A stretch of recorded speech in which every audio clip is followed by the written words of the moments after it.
আসসালামু আলাইকুম। সংবাদে আপনাদের সবাইকে স্বাগত জানাচ্ছি। আমি ফিরোজ তোহা। শুরুতেই আরবে কেবলস সংবাদ শিরোনাম। বাংলাদেশের সর্বশেষ গুরুত্বপূর্ণ আপডেট সংবাদে আপনাকে স্বাগত। শুরুতেই সংবাদ শিরোনাম, পরে বিস্তারিত। প্রথমে জানাবো, প্রধান উপদেষ্টা পদত্যাগ করছেন না, জানালেন পরিকল্পনা উপদেষ্টা। প্রধান উপদেষ্টা অধ্যাপক ডক্টর মোহাম্মদ ইউনূস পদত্যাগ করছেন না বলে সাফ জানিয়েছেন পরিকল্পনা উপদেষ্টা ডক্টর ওয়াহিদুদ্দিন মাহমুদ। আজ এই কথা জানান তিনি। আজ জাতীয় অর্থনৈতিক পরিষদের নির্বাহী কমিটির একনেক সভা অনুষ্ঠিত হয়। দুপুর 12:20 দিকে রাজধানীর শেরেবাংলা নগরে এনইসি সম্মেলন কক্ষে উপদেষ্টাদের রুদ্ধদ্বার বৈঠক শুরু হয়। প্রধান উপদেষ্টার সভাপতিত্বে বৈঠকে ১৯ জন উপদেষ্টা উপস্থিত ছিলেন। এর বাইরে কেউ ছিলেন না। সেখান থেকে জানা গেছে প্রধান উপদেষ্টা পদত্যাগ করছেন না। এরপর জানাবো, নির্বাচন নিয়ে চাপে ডক্টর ইউনূস। নিউ ইয়র্ক টাইমসের প্রতিবেদন। বাংলাদেশের শিক্ষার্থীদের নেতৃত্বে একটি বৈষম্য বিরোধী আন্দোলন গত আগস্টে কর্তৃত্ববাদী শেখ হাসিনা সরকারের পতন ঘটায়। এরপর বাংলাদেশে লাখ লাখ মানুষ গণতন্ত্র ফিরে পাবার আকাঙ্ক্ষা পালন করতে শুরু করে। অন্তর্বর্তীকালীন সরকার ৯ মাস পার করলেও সবাইকে হতাশ করেছে। এ অবস্থায় দ্রুত নির্বাচনে চাপ দিচ্ছে বিএনপি ও সেনাবাহিনী। অবস্থায় নিউ ইয়র্কের টাইমস জানিয়েছে ডক্টর মোহাম্মদ ইউনূস চাপে পড়েছেন।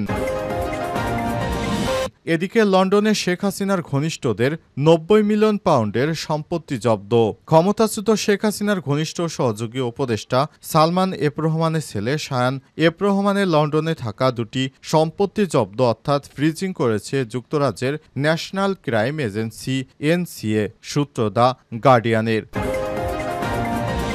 এবারে জানাবো, প্রধান উপদেষ্টার সঙ্গে বৈঠকে বিএনপির নেতৃত্ব দেবেন ডক্টর খন্দকার মোশারেফ। উদ্বেগ, উৎকণ্ঠা, গুঞ্জনের মধ্যে বিএনপি ও জামাত ইসলামকে বৈঠকের জন্য আমন্ত্রণ জানিয়েছেন প্রধান উপদেষ্টা অধ্যাপক ডক্টর মোহাম্মদ ইউনূস। আর সন্ধ্যা 7:30টায় বিএনপি ও 8:30টায় জামাত ইসলামের নেতাদের সঙ্গে সাক্ষাৎ করবেন প্রধান উপদেষ্টা। এবং সর্বশেষ জানাবো, তুরস্কে বিশেষ অভিযানে সেনা পুলিশের ৬৫ সদস্য গ্রেপ্তার। আজ তুরস্কে পরিচালিত এক বিশেষ অভিযানে সেনাবাহিনী ও পুলিশের ৬৫ জন সদস্যকে গ্রেপ্তার করেছে। তাদের বিরুদ্ধে অভিযোগ ও প্রয়াত ধর্মপ্রচারক ও প্রেসিডেন্ট এরদোয়ানের প্রতিদ্বন্দ্বী ফেতুল্লাহ গুলেনের সংগঠনের সঙ্গে যুক্ত ছিলেন তারা। প্রিয় দর্শক, এতক্ষণ শুনছিলেন সংবাদ শিরোনাম, এবারে বিস্তারিত। তবে তার আগে বন্ধুরা, অনুরোধ থাকবে এই সংবাদটিতে একটি লাইক দিন। এই চ্যানেলে আপনি নতুন হয়ে থাকলে আমাদের সংবাদটি দেখতে দেখতে চ্যানেলটি সাবস্ক্রাইব করে রাখুন। কমেন্ট করে বন্ধুরা আপনার মূল্যবান মতামত জানিয়ে দিন আপনি বিশ্বের কোন দেশ থেকে বা বাংলাদেশের কোন স্থান থেকে আমাদের সংবাদটি দেখছেন এবং শুনছেন। এবারে বিস্তারিত। প্রধান উপদেষ্টা পদত্যাগ করছেন না, জানালেন পরিকল্পনা উপদেষ্টা। অন্তর্বর্তীকালীন সরকারের প্রধান উপদেষ্টা অধ্যাপক ডক্টর মোহাম্মদ ইউনূস তার পদ থেকে পদত্যাগ করছেন না বলে জানিয়েছেন পরিকল্পনা উপদেষ্টা ডক্টর ওয়াহিদুদ্দিন মাহমুদ। শনিবার 24শে মে এই কথা জানান তিনি। শনিবার 24শে মে জাতীয় অর্থনৈতিক পরিষদের নির্বাহী কমিটির একনেক সভা অনুষ্ঠিত হয়েছে। এরপর দুপুর 12:20 দিকে রাজধানীর শেরেবাংলা নগর এনইসি সম্মেলন কক্ষে উপদেষ্টাদের রুদ্ধদ্বার বৈঠক হয়। প্রধান উপদেষ্টার সভাপতিত্বে বৈঠকে ১৯ জন উপদেষ্টা উপস্থিত ছিলেন।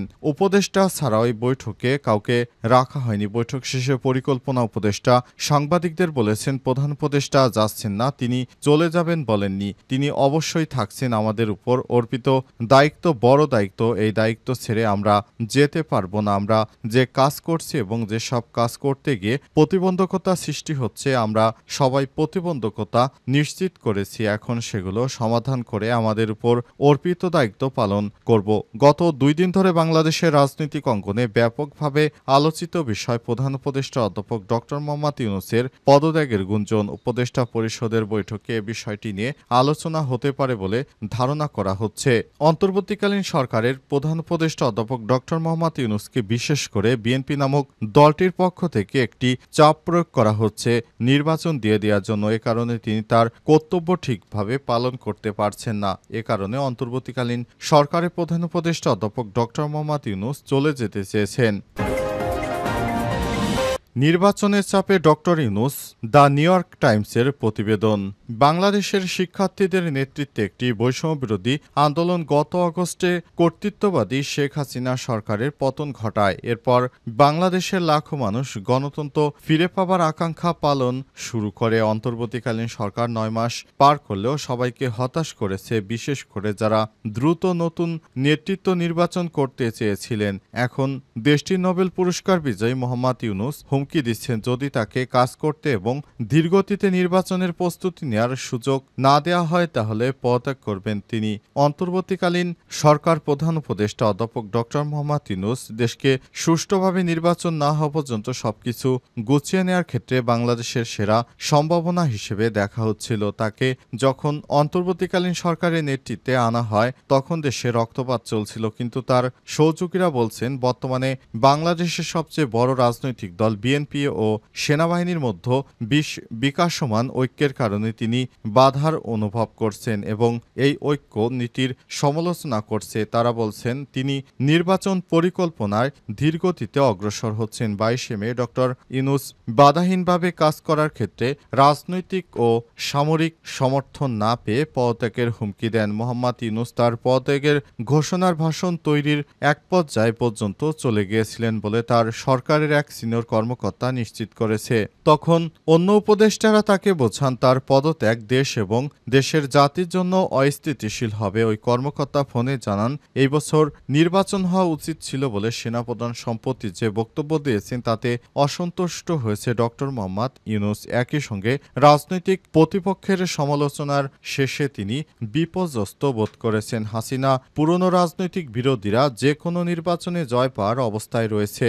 নির্বাচন যত দ্রুত হবে সেই সম্ভাবনা তত বেশি হবে। হাসিনার দল আওয়ামী লীগ বাঞ্ছনা লাঞ্ছনার মধ্যে রয়েছে। সাম্প্রতিক তাদের কার্যক্রম নিষিদ্ধ করা হয়েছে, ফলে বর্তমানে দেশে অর্থবহ রাজনৈতিক প্রতিপক্ষ নেই। সুতরাং এ অবস্থায় যদি রাজনৈতিকভাবে নির্বাচন দেওয়া হয় তাহলে সেটি বিএনপির জন্য অনেক সুবিধাজনক, তাই তারা নির্বাচনের খেলায় মেতে উঠেছে। লন্ডনে শেখ হাসিনার ঘনিষ্ঠদের 90 মিলিয়ন পাউন্ডের সম্পত্তি জব্দ। ক্ষমতাচ্যুত শেখ হাসিনার ঘনিষ্ঠ সহযোগী উপদেষ্টা সালমান এফ রহমানের ছেলে শায়ান এফ রহমানের লন্ডনে থাকা দুটি সম্পত্তি জব্দ অর্থাৎ ফ্রিজিংয়ের অর্ডার করেছে যুক্তরাজ্যের ন্যাশনাল ক্রাইম এজেন্সি এনসিএ সূত্র। দ্য গার্ডিয়ানের প্রাক্তন সরকারের সঙ্গে যুক্ত সম্পদের সন্ধানে বাংলাদেশকে সহায়তা করার জন্য যুক্তরাজ্যের উপর চাপ বৃদ্ধির পর জাতীয় অপরাধ সংস্থা এনসিএ 9টি সম্পত্তি জব্দের আদেশ পেয়েছে। আজ গার্ডিয়ানের এক প্রতিবেদনে তথ্য তুলে ধরা হয়েছে। এতে বলা হয়েছে লন্ডনে বাংলাদেশের প্রাক্তন শাসকদের 90 মিলিয়ন পাউন্ডের সম্পত্তি জব্দের আদেশ পেয়েছে এনসিএ, যা বাংলাদেশি টাকায় 1400 কোটি টাকার বেশি। দুটি সম্পত্তির মধ্যে একটি লন্ডনের অভিজাত 17 গ্রোভনার স্কয়ারের একটি বিলাসবহুল অ্যাপার্টমেন্ট। এটি 2010 সালের 6.5 মিলিয়ন পাউন্ডে কেনা হয়। অপর সম্পত্তি উত্তর লন্ডনের পেশাম গার্ডেন্সের একটি বাড়ি, যা 2011 সালের 1.2 মিলিয়ন পাউন্ডে কেনা হয়েছিল। ফিনান্সিয়াল টাইমসের বরাতে সংবাদ মাধ্যমটি জানিয়েছে প্রোগ্রাম গার্ডেন্সের এই অ্যাপার্টমেন্টটিতে শেখ হাসিনার বোন শেখ রেহানা এবং যুক্তরাজ্যের প্রাক্তন নগরমন্ত্রী টিলিপ সিদ্দিকের মা এবং তার পরিবার থাকতেন। বাংলাদেশের দুর্নীতির অভিযোগের মুখোমুখি সালমান এফ রহমান শেখ হাসিনার বেসরকারি শিল্পী ও বিনিয়োগ উপদেষ্টা হিসেবে এবং দেশের অনেকেই তাকে সবচেয়ে প্রভাবশালী ব্যক্তিত্ব হিসেবে দেখেছিলেন। দীর্ঘদিন ধরে তিনি শেখ হাসিনার উপদেষ্টা থাকাকালীন বাংলাদেশ থেকে কোটি কোটি ডলার তিনি বিদেশে পাচার করেছেন। প্রধান উপদেষ্টার সঙ্গে বৈঠকে বিএনপির নেতৃত্ব দেবেন ডক্টর মোশাররফ। উদ্বেগ উৎকণ্ঠা গুঞ্জনের মধ্যে বিএনপি জামাত ইসলামের বৈঠকের জন্য আমন্ত্রণ জানিয়েছেন প্রধান উপদেষ্টা অধ্যাপক ডক্টর মোহাম্মদ ইউনূস। সন্ধ্যা 7:30টায় বিএনপি এবং রাত 8টায় জামাত ইসলামের নেতাদের সঙ্গে সাক্ষাৎ করবেন তিনি। বিএনপির মহাসচিব মির্জা ফখরুল ইসলাম আলমগীর চিকিৎসার জন্য বর্তমানে থাইল্যান্ডে রয়েছেন, যে কারণে দলের স্থায়ী কমিটির সদস্য ডক্টর খন্দকার মোশারেফ হোসেন এই বৈঠকে প্রতিনিধি দলের নেতৃত্ব দিবেন। এদিকে বৈঠকে জামাত ইসলামের নেতৃত্ব দিবেন দলটির আমির ডাক্তার শফিকুর রহমান। আজ বিএনপির স্থায়ী কমিটির পক্ষ থেকে এক জরুরি সংবাদ সম্মেলনে ডিসেম্বরের মধ্যে সংসদ নির্বাচন অনুষ্ঠানে দলের অবস্থান জানান দেওয়ার পর রাজনৈতিক অঙ্গনে উত্তাপ ছড়াতে থাকে। এরপরই প্রধান উপদেষ্টার সঙ্গে সাক্ষাৎ করে প্রধান উপদেষ্টার পদত্যাগ ভাবনার কথা গণমাধ্যমকে জানান এনসিপির প্রধান নাহিদ ইসলাম। এ নিয়ে নানা গুঞ্জন ছড়ায়। গতকাল শুক্রবার প্রধান উপদেষ্টার বিশেষ সহকারী ফয়েজ আহমেদ তৈয়ব তার ফেসবুক পেজে জানান প্রধান উপদেষ্টা পদত্যাগ করছেন না। অন্যদিকে বিএনপির স্থায়ী কমিটির সদস্য সালাউদ্দিন আহমেদও জানান বিএনপি প্রধান উপদেষ্টার পদত্যাগ চায় না, তবে তিনি থাকতে না চাইলে বিকল্প বেছে নিতে বাধ্য হবে জনগণ বলে মনে করে বিএনপির নেতারা আরও মনে করে যে খুব দ্রুত সময় নির্বাচন হওয়া দরকার।